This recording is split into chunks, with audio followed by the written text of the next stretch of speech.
Assalamualaikum warahmatullahi wabarakatuh. Selamat datang kembali di channel Faisal Abdurrahman. Dalam video kali ini gue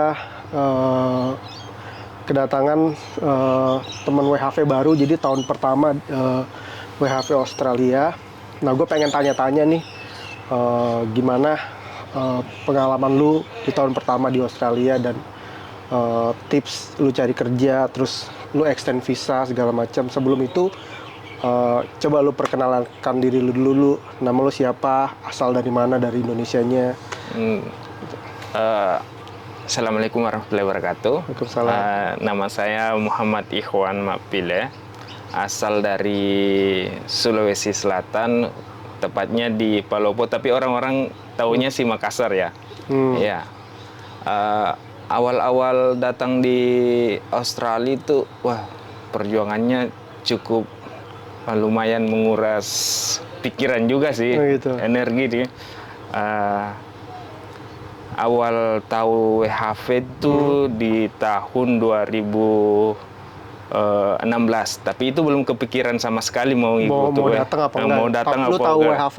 Iya, tahu WHV. Tahu doang sih. Tapi nggak ada action kayak, iya. gue mau apply apa enggak? Mau apply atau enggak nih. Terus di 2016 tuh ada teman nih nawarin nih, Wan, ikut WHV yuk. Gitu. WHV apaan sih? Long itu kerja di Australia, liburan sambil kerja. Wah, gimana dong caranya tuh? Ini WHV-nya kayak gimana tuh? Terus dia ngomong nih. Itu 2016 tuh. 2016 nih. Terus bilang, daftar aja dulu ini, masih bisa ini kok, masih bisa daftar dulu.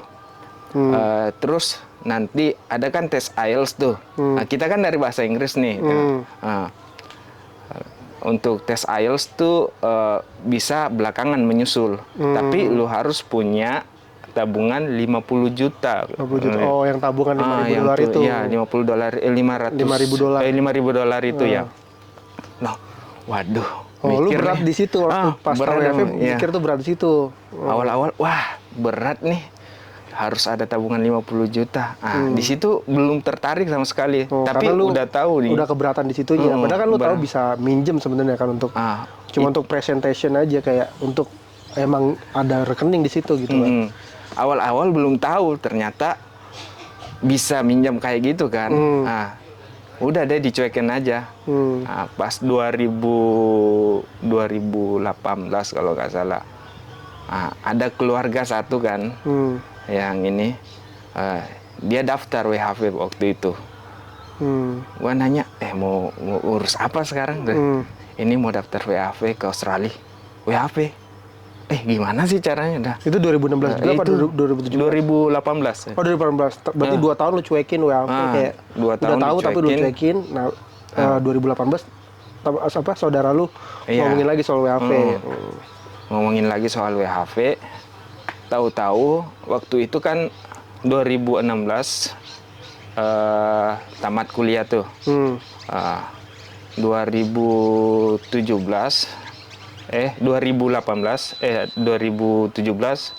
ke Jakarta. Di Jakarta, pas lagi di Jakarta, saudara ini lagi sementara ngurus ini kan, ngurus WHV-nya. Oh, saudara lu ngurus WHV 2017? 2017. Nah, di 2017 itu, gue lihat, wah, ini kayaknya bisa nih WHV nih. Habis itu lihat media sosial, wah, teman-teman udah pada berangkat nih, ada WHV nih. Boleh lah ini. Nah, tanya-tanya sama saudara juga, katanya kalau untuk bank yang statement itu, yang $5.000 itu bisa diakali nih. Gimana caranya itu tuh? Minjam aja dulu sama keluarga, orang tua ini. Nanti kalau udah dicetak bank statementnya, dibalikin lagi. Wah, kalau gini sih dari dulu nih ada peluang nih buat ini berangkat. Di 2019 itu udah mulai nih, gua harus berangkat juga nih. Saudara yang tadi udah berangkat duluan. di akhir 2017 kalau nggak salah, 2017 2018 lah. Nah, itu udah berangkat duluan. Nah, gue juga mikir di situ, wah, ini harus bisa berangkat juga nih WHV nih, harus kejar juga nih. 2019 dari Jakarta balik lagi ke Sulawesi, kampung halaman di Palopo. Mikir, nanya sama orang tua, Mak, Pak, ini ada nih program kerja ke luar negeri. Tahu kan Ijat tuh. Ijat udah berangkat ya, udah berangkat dia di Australia. 2017 tuh. Itu bisa juga nih Pak nih. Gua jelasin sama orang tua tuh gimana alurnya, katanya 50 jutanya gimana dapatnya. Terus orang tua, ya terserah dari lo aja sih. Kita sebagai orang tua ngedukung aja. Yang penting itu demi kebaikan lu kan. Wah boleh nih. Ya, udah nih makin tuh berpacu nih. Itu 2019. Iya, 2019 nih ngurus. Ngurus itu. Pokoknya ngurus sendiri lah. Mulai dari situ, gua harus belajar dari sekarang mandiri nih, ngurus dokumen apa semua. Yang bagusnya kemarin tuh karena di 2014 gua udah ada ini paspor sebelumnya. Jadi tinggal lu perpanjang aja ya. Tinggal perpanjang aja ininya paspornya. Sebenarnya dokumennya aja apa aja sih kalau WHV itu? Paspor. Ada paspor. Terus bank statement yang $5.000 bank statement $5.000, terus SKCK. Minimal tuh dari terbitan dari Polda. Terus IELTS. Nah, bahasa Inggris tuh gimana? IELTS tuh. Nah itu. Gua nggak kursus sama sekali. Oh, lu nggak kursus sama sekali? Iya. Berarti lu emang udah pinter bahasa Inggris tuh waktu SMA apa gimana? Apa waktu kuliah? Terus juga syarat yang selanjutnya itu apa? Harus lulus S1 kan? Lu udah selesai tuh S1 lu? Selesai S1. Kebetulan kan backgroundnya kemarin kan di ini S1-nya tuh ngambilnya jurusan pendidikan bahasa Inggris juga sih. Tapi meskipun pendidikan guys, dia nggak perlu tes IELTS. Maksud gua lu nggak perlu kursus IELTS lagi, tinggal tes doang kan untuk dapat sertifikat. Tahu tes IELTS tuh karena ada satu mata kuliah listening, tapi kita fokusnya ke listening doang. Kita di situ dilatih gimana belajar listening di TOEFL, terus ada IELTS. Jadi gambaran kecil dari tes IELTS itu udah tahu dari awal. Oh ternyata tes IELTS kayak gini nih. Habis itu cara belajar. Tes IELTS-nya? Tes IELTS-nya itu di 2019, awal tesnya 2019, kalau nggak salah di bulan Juni kalau nggak salah. Juni. Pertengahan tahun. Pas mau buka WHV ya, kuota waktu itu masih 1000-an. 1000-an. Dibuka sekali buka batch pertama itu 200-an kalau nggak salah. Ya. Jadi waktu itu memang lagi susahnya tuh. Susahnya nih. War kuota juga kan waktu war itu. War kuota waktu itu. Nah itu lu kapan tuh war kuotanya tuh? Kayak lu nge-war untuk dapetin kuota SRPI itu kapan? Itu gua kebetulan ada teman waktu itu. Bareng teman warnya. Tapi di 2019 juga sih, 2019. Itu kita war batch pertama tuh. Coba war ini nggak dapat itu. Nggak dapat? Oh iya, warnya di rumah. Gitu. Udah deg-degan ini. Itu 2019 lu nggak dapat. Enggak. Terus lu harus nunggu berapa bulan lagi untuk bisa war lagi? Nunggu sekitar 6 bulanan kalau nggak salah. 6 bulan? Iya. Oh berarti hampir mau 2020 dong? Baru dibuka lagi tuh kuotanya? Sebelum COVID lah. Pokoknya sebelum COVID lah itu. Itu kedua kalinya tuh coba lagi lah ini. Ini dokumen masih bisa nih, belum expire nih. IELTS juga masih bisa. Expire, bank statement masih bisa diurus lagi nih. War lagi itu yang kedua tuh. Nggak dapat lagi. Nggak dapat lagi. Dua kali gagal. 2 kali gagal nih. Wah, di situ udah mikir belum rezeki kayaknya nih. Nah, dapatlah ini apa COVID. Nah, COVID itu 2020 ya? Apa 2021 ya? 2019 kayaknya. 2019. Iya. Udah COVID ya? 2019 2020. 2020 deh kayaknya. Iya. Kayaknya 2020 tapi awal tahun. Awal tahun ya. Waktu itu udah dah. Tapi gue mikirnya gini, kebetulan waktu itu kan almarhum mama kan itu pas lagi sakit-sakitnya kan, 3 bulan. Di awal tahun itu pas lagi ngurus WHV nih ya, untuk yang kedua kalinya nih. Untuk yang ketiga dong? Yang kedua kalinya, di 2020 itu. Oke guys, sorry tadi sempat kepotong karena ada kendala teknis, itu kameranya mati, lowbat. Nah sekarang udah dibetulin. Nah kita lanjut lagi podcastnya. Jadi Wan, tadi lanjut lagi cerita lu yang soal lu tahun 2019 itu. 2019 itu pas lagi ngurus-ngurusnya nih untuk batch yang kedua. Batch yang kedua nih. Nyokap lu lagi sakit-sakitnya. Nyokap gue lagi sakit-sakitnya nih. Gue itu sibuk ngurusin ini dokumen-dokumennya kan. Terus sempat mikir nih, gue ikut nggak nih? Soalnya nyokap lagi sakit nih di rumah nih. Yang ngurusin ini doang kan, bapak doang kan. Lu anak satu-satunya di.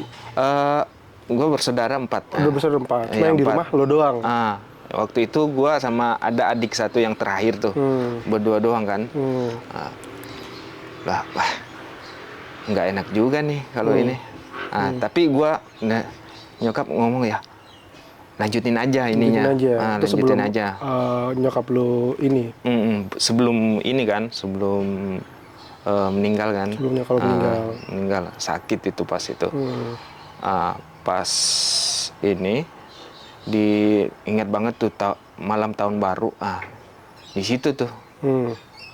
Nyokap belum meninggal sih. Jadi malam tahun baru 2020. Malam tahun 2020. Itu dia meninggal. Tapi sebelumnya di bulan 12 kalau nggak salah, bulan 12 kalau nggak salah bulan 12 atau bulan 1 tuh di 2019. Itu WHV-nya kebuka di situ. Daftarnya di situ, pas di situ. Pas daftar kedua itu gua nggak lolos. Lu nggak lolos. Gua nggak lolos, nggak dapat ini lagi kan, nggak dapat kuota lagi. Di 2020, awal 2020 itu meninggal. Gua mikirnya gini, ini kali mungkin hikmah dibalik gua nggak lolos ya. Lu ini harus nemenin nyokap lu sampai akhir hayat lah istilah gitu ya. Nah benar nih ini nih kayaknya. Pas habis itu COVID kan, pas COVID border di Australia. Tapi posisinya lu udah dapat kuota SRPI pas COVID? Belum juga. Belum juga itu, belum. Di situ gua nganggur itu, nggak ngerjain, down banget. Nyokap meninggal, terus abis itu pusing lah, pokoknya pusing nih. Nggak kerja apa nih. Di situ gua stay di kampung aja kan, di kampung. Kebetulan kan gua tinggalnya di kampung.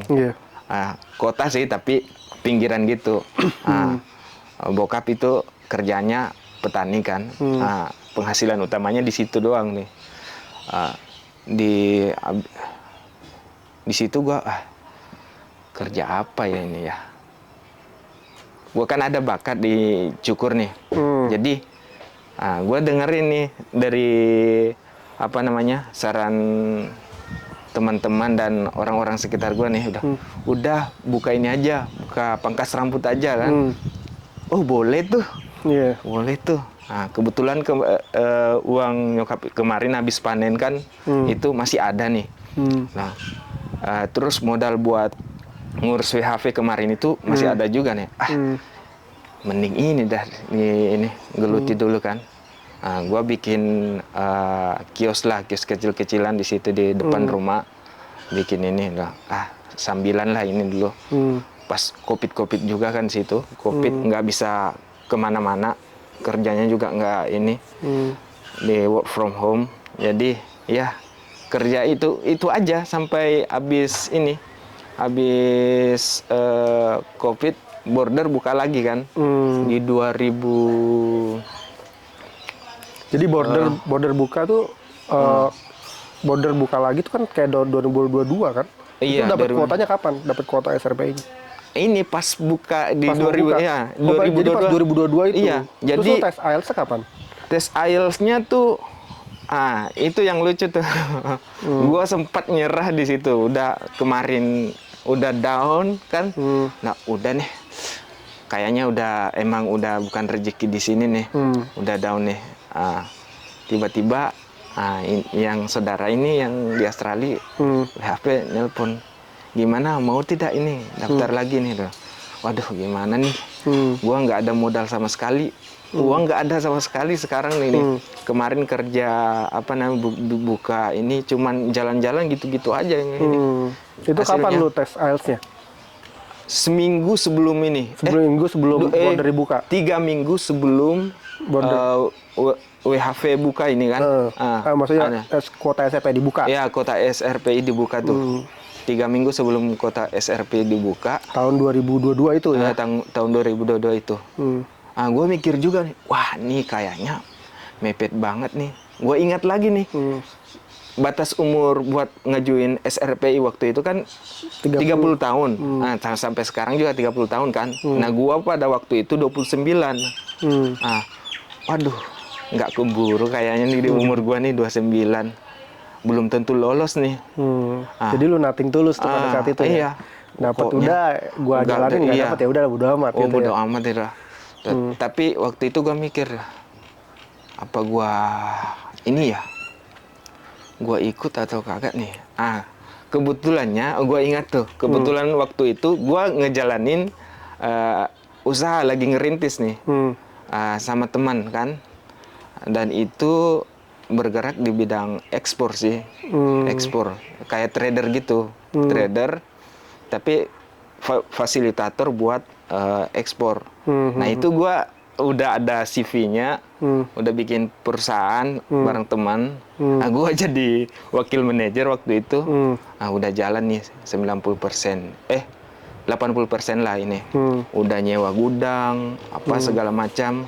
Nah, faktor itu juga yang bikin gue mikir, WHV nggak usah lah. Gue udah lumayan settle nih di Indo nih gitu. Fokus aja dulu lah di sini di usaha nih.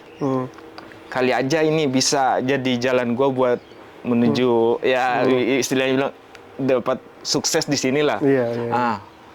Tapi waktu itu berjalannya usaha itu ada kendala ini. Teman gue yang satu ada masalah keluarga. Jadi terus dana buat ininya gerakin usahanya itu minim banget, bahkan dibilang, waduh, intinya nggak bisa jalan lah, nggak bisa jalan lah ini usaha nih. Nah, akhirnya lu kepikiran lagi tuh untuk kepikiran lagi di situ. WHV aja deh gue nih. WHV aja. Belum kepikiran WHV aja deh. Tapi yang bikin gua mikir buat ngikut lagi tuh pas di telepon ini kan saudara deh. Udah ikut aja Wan. Gimana kalau masalah modal awal tuh biar gua yang bantu. Yang penting lu berusaha di situ. Di situ gue mulai mikir, kayaknya bisa nih, lanjut lagi nih. Nggak apa-apa lah, lanjut aja nih. Lanjut aja, ya. Mumpung terakhir nih, kesempatan terakhir nih. Kalau berikutnya mungkin udah enggak nih, coba aja deh. Di situ gue mulai ini ngurus lagi nih. Gue ngelengkapin ininya, pokoknya serba dadakan lah. Gua ini awalnya urus paspor dulu, karena paspor gua waktu itu udah ini kan, udah expire kan, jadi bikin baru lagi. Terus ngurus ini lagi, apa namanya, ngurus SKCK. Pokoknya minjam dulu lah ini. Nah, nih ya, mau urus ini, tanya dulu ke bokap kan ya, mau urus WHV lagi nih. Barangkali ini waktunya buat gua nih, dapat nih. Ya, oh iya ya. Terus ini yang ketiga nih. Yang ketiga jadi nih. yang udah lu siapin paspor udah siap. Paspor udah siap. Udah perpanjang. SKCK udah. Bank statement belum tuh. Belum. Oke. Itu tapi bisa diurus lah, itu kan gampang. Iya. Gua udah tahu tuh dari pengalaman sebelumnya. Ini bisa nih di IELTS nih. Wah, gua nggak ada uang sama sekali nih. Nah, saudara yang bantu. Saudara bantu lu untuk tes IELTS itu sekitar 3 juta kalau salah ya. Itu jaraknya keluar dokumen seminggu sebelum ini. Jadi gua 2 minggu sebelum wawancara SRPI ini diumumkan tanggal ininya pendaftarannya. Gua ini daftar itu ikut tes IELTS-nya tuh. Benar-benar nggak ada persiapan sama sekali. Seminggu belajar, itu pun belajar cuman nonton YouTube doang.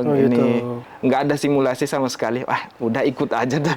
Ikut aja nih. Lu udah booking tuh? Di mana lu booking? Kalau di Makassar tuh ada di Golden Gate. Terus di satu. Tapi gua sering ikutnya di Golden Gate sih. Nah, bookingnya di situ di Golden Gate. Wah, udah siap nggak siap nih, harus siap aja nih. Ikut aja nih tes IELTS-nya. Gua ikut, seminggu kemudian. Dapat berapa lu skor IELTS tuh? Standar sih. Standar. Turun sih dari sebelumnya karena emang nggak ada persiapan sama sekali kan. Tapi memenuhi standar 4,5. Iya, 4,5 ya. 4,5. Pas banget gua. Alhamdulillah masih dapat nih. Overall 4,5. Overall 4,5 lah. Gua dapat di speaking gua dapat 5, tapi yang lain itu 4,5 semua. Waduh. Gimana tipsnya coba ke teman-teman lu bisa dapetin skor itu? Kan minimal soalnya teman-teman untuk yang daftar WHV 4,5 kan. Iya. Gimana? Apa kesulitan pas tes IELTS itu, dan lu ada trik nggak? Gimana supaya kalau triknya sih banyak ini aja sih. Sekarang kan zaman teknologi kan. Ada YouTube, ada aplikasi-aplikasi online, website. Ikutin aja yang itu kan. Ya. Ikutin aja. Free test aja ininya tesnya. Gua banyak belajar dari gue lupa nama ininya, tapi gue belajarnya di YouTube tuh, lihat simulasinya kayak gini. Karena sebelumnya di 2019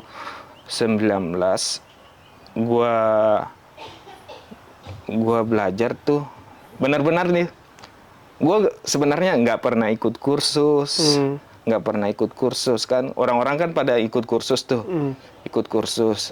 terus ikut simulasi. Gua sama sekali nggak ada, ngandalin ini doang, basic dari kuliah. Terus kan dulu sempat ngajar sih di kursus, salah satu kursus adanya di Kabupaten Pindrang tuh. Itu punya Om dulu tuh. Nah, gua ngajar situ. Ya basicnya itu doang sih, meskipun tapi alhamdulillah dapet. Iya, alhamdulillah dapat sih. Alhamdulillah dapat 4,5. Oke, nih lu udah dapet kuota SRPI. Itu berapa hari lu setelah dapet kuota lu dapet kuota SRPI berapa hari terbitnya tuh SRPI-nya? SRPI itu ada kejadian lucu juga sih di pas ini. Ini kan pertama kalinya setelah COVID nih, buka border, terus SRPI bertambah jadi kuotanya 4.000. Awal-awal buka tuh, gue mikirnya, waduh, deg-degan banget nih pas warnya tuh. Wah, di awal-awal jam-jam pertama tuh, menit-menit pertama, servernya, ya gitulah, tau lah, ini kan server imigrasi kayak gimana kan, sempat down gitu. Wah, gimana nih, udah deg-degan banget nih. Wah, habis itu sejam kemudian barulah bisa masuk akses ininya SRPI-nya. Gua daftar, masukin, lolos. Lolos ininya, masuk sampai pilih tanggal kan, sampai ininya. Pas gua ngecek lagi dokumen gua, ternyata yang di dalam tuh gua ada salah. salah ininya upload ngasih tanggal lahir. Di situ beda tahunnya. Oh gitu. Iya, tahunnya. Bukan tahun gua lahir. Wah, gimana ini? Bisa jadi masalah ini nantinya. Nah, 3 hari kemudian tuh gua ngecek lagi nih webnya. Iya. Ih, masih kebuka. Gitu. Gua pakai akun lain nih. Daftar. Gua daftar lagi, daftar. Tapi dengan akun yang lain kan. Gua daftar. Terus bisa masuk. Upload lagi ininya. Seminggu kalau nggak salah, seminggu 2 minggu. Gua nunggu. Keluarlah ininya. SRPI-nya. Gua lihat, dua-duanya lolos. Wih, akun gua dua-duanya lolos nih.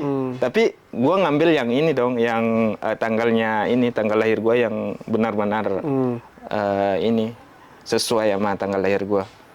Itulah yang gua ajuin ke ini SRPI. Oke, dapat tuh SRPI-nya. Terus kan SRPI keluar, lu udah bisa apply visa kan? Iya. Itu lu kapan apply visanya? Apply visa gua 3 hari kemudian karena waktu 3 hari setelah SRPI keluar? Iya, SRPI keluar. Karena di situ kan dikasih waktu juga kan. 1 bulan itu? 28 hari kan. 28 hari ya, harus benar-benar harus apply visa ya? Apply visa di situ. Gua apply 3 hari kemudian. Gua grantednya sebulanan lah. Sebulan lebih ya, sebulan lebih. Tapi dalam sebulan itu gue sempat drop down di situ kan, karena sebelumnya gue sibuk bolak-balik dari antar provinsi lah, ngantarin keluarga itu. Ini di situ gue sakit itu gue mikirnya bulan kapan ya bisa nih waktunya ini. Gue nunggu sebulan sampai granted. Lu udah ada plan tuh kapan lu mau berangkat? Iya. Gue mikir lagi di situ. Gitu. Waduh, ini udah keluar nih granted nih. Selanjutnya kapan nih waktu yang tepat nih? Karena gue kan lagi down kan, habis down kan, masih sakit ya, masih belum fit kan, 100%. Nah, ditelepon Ijat deh, keluarga nih, saudara nih. Yang udah ada di Australia. Iya, yang udah ada di Australia. Udah kalau mau ke sini. Saudara lu juga WHV juga ya di Australia. Ke sini aja dulu, ke Sydney aja dulu kan. Yeah. Karena betul-betul gua nggak ada planning sama sekali mau tiba di mana awalnya. Pokoknya daftar aja dulu mana, entah Sydney, Melbourne, kan banyak di Australia kota-kota kan. Tapi yang kepikiran emang dari awal dulu gua Sydney. Emang mau ke Sydney dulu dah. Karena saudara lu di Sydney. Saudara gua di Sydney. Di situ gua wah kapan ya? Saudara nelpon, gimana nih Wan? Gua ada istrinya abang kan, mau berangkat nih ada satu teman juga, di berangkatnya tuh di bulan ini. Bulan November. November. Oh boleh dah. Bareng aja ya kan? Iya, bareng aja sama mereka dah. Tapi gue ngecek lagi dulu tiket di situ. Waduh, mahal tiket. Mahal. Berapa tiketnya waktu itu? Tiket ada 6 juta. 6 jutaan? Oh iya, 6 jutaan waktu itu. Waduh, gimana ya ininya? Gue minjam lagi dah duit nih. Minjam dulu dah ini. Pokoknya. Buat berangkat ya? Buat berangkat kosong nih ya? Iya, benar-benar kosong waktu itu. Enggak ada modal sama sekali. Perjalanan dari mulai dulu sampai sekarang. Iya. Gue waktu itu megang duit ada 15 juta. Tapi karena waktu itu sebelum gue berangkat, gue udah beli ini kan tiket di bulan Agustus. Gue udah beli mesin tiket nih yang buat November itu kan. Nah, gue udah hitung-hitung nih, 6 juta, 9 juta masih ada. Tiba-tiba ada keluarga nih, ada om nih yang butuh lagi nih. Terus karena orang tua ini kan nggak tegaan gitu ngelihat keluarga ada yang susah ini mau minjam kan. Nah, Wan, pinjamin dulu ya, itu yang duit lu kalau masih ada. Gue juga mikir, waduh, ini modal buat berangkat ini. Nggak apa-apa lah. Gua kasih lah ini. Iya. Gua kasih. Gua udah hitung, wah, duit gua tinggal 7 juta nih. Ke Jakarta 1 juta lah. Tiketnya 1 juta. Wah. Duit gua buat di Australia gimana nanti nih? Tapi gua udahlah. Pasti ada jalan lah nanti itu di Australia. Gua berangkat lah itu pas bulan 3 hari sebelum tanggal 1 tuh bulan November. Gua udah di Jakarta. Kebetulan kemarin kan ada saudara di Jakarta. Ada saudara juga di Jakarta. Gua nginap di tempatnya saudara. Habis itu berangkat nyampe di sini. Oke, sebelum itu kita lanjut. Kalian jangan lupa subscribe dulu channel Faisal Abdurrahman ini karena nanti kita akan ngobrolin lagi lebih jauh tentang gimana perjalanan lu pas nyampe Australia. Iya. Oke, di part 2. Oke. Kalau gitu subscribe dulu dan sampai jumpa di part 2. Bye.